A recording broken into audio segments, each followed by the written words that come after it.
Hello, my name is Tylluan Penry. I'm a solitary pagan witch, I'm an author and the founder of the Wolf and Howl Press. And today's little chat is about celebrations. What do we do? How do we do it? And what is the difference between being solitary and having a group to work with? Well, now I have to come clean and say I don't work with a group normally. I've always been solitary, apart from the dogs who are snoring in the background. I know a couple of you have commented on this in the past. Plus we have a very large blue bottle up in the window who makes a terrible racket sometimes. Don't be surprised if you hear him. Celebrations. The problem with the celebrations as a solitary is that we are trying to have a party on our own. It's not easy. When it doesn't work, we feel that we're failing somehow. We're not doing enough. We're not doing the right things. And of course, modern life is such that it makes you feel you have failed, because on social media, on magazines for paganism, you see everybody else is doing all the right things and it's atmospheric and it's great. We can't get atmosphere. We do our best in the kitchen. We've got a new puppy, as some of you know. A little boy called Archie. Archie? No, he's fast asleep. I might get him to put in an appearance later. We have a little puppy called Archie, only he's not so little anymore, and we can't use our usual lights. So if we have any more atmosphere in here at all, it is simply necessity. We don't have the light for this. But the whole idea of getting the atmosphere, get this, get that, you have no idea how hard professional photographers work, and their models, to get the right atmosphere. Most of us are not going to come close, and it doesn't matter, because the whole thing about celebration is up here and in the heart. So when you're trying to settle on how am I going to do this, how am I going to do that, it's not about what other people do. We have to get away from that idea. We can't cope with it. Reality, real life is such that we are not going to do what photographers, actors and models spend hours and hours setting up. It's not going to happen. But with our minds, an awful lot of wonderful things will happen. So, what do we do? There are lots of things you can do as a celebration. In the next video, I'm doing about celebrating using a candle. And I hope it gives you a couple of ideas. For this one, although I've got the candles up, I thought we'd just talk about what can we do. We can't have a party, obviously, but it doesn't mean we can't have something nice to eat and drink.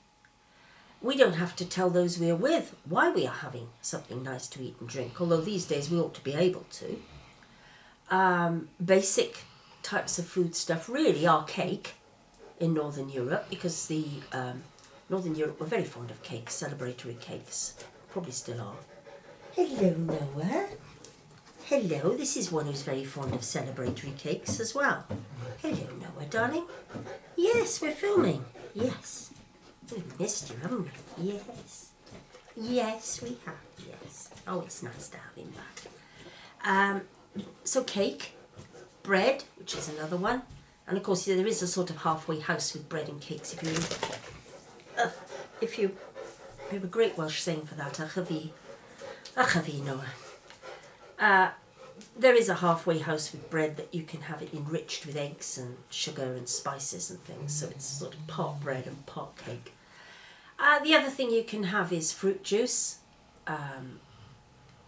alcohol-free juices, flavoured waters, and of course wine, or even a spirit, like brandy or something like that. So yes, you can have a very small, it doesn't have to be a great feast. The feast is within us, if you like. It's the sense that we are, sorry about this, we are feasting. Doesn't mean we have to stuff our faces and feel terrible afterwards. So yes, that's one thing. Celebratory meal, lovely. The other thing you can do, and I find very nice at this time of my life, is some reading, some research. Just to sit for half an hour, say, and read up on the season or some aspect of the season that interests me. It could be history, it could be folklore, it could be plants, it could be almost anything. It could be astronomy even. So that's another one. And finally, I would say one of the great ways of preparing for a celebration is to set yourself the task to write a single beautiful sentence about what the festival means to you.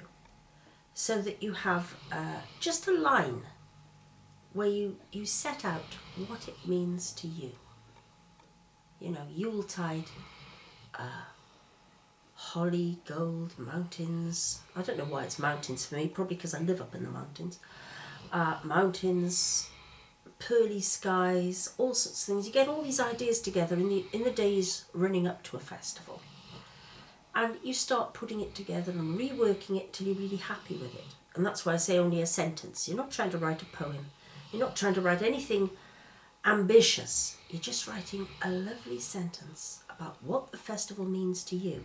And it can be something quite random. Doesn't matter. What does it mean to you?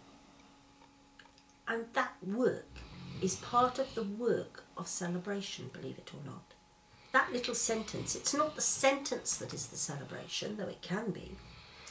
It's the work you put in to write it. That is the celebration. Oh, Archie's not impressed. He's slept through it all.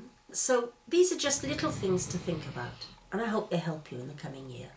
Thank you very much for listening. Goodbye.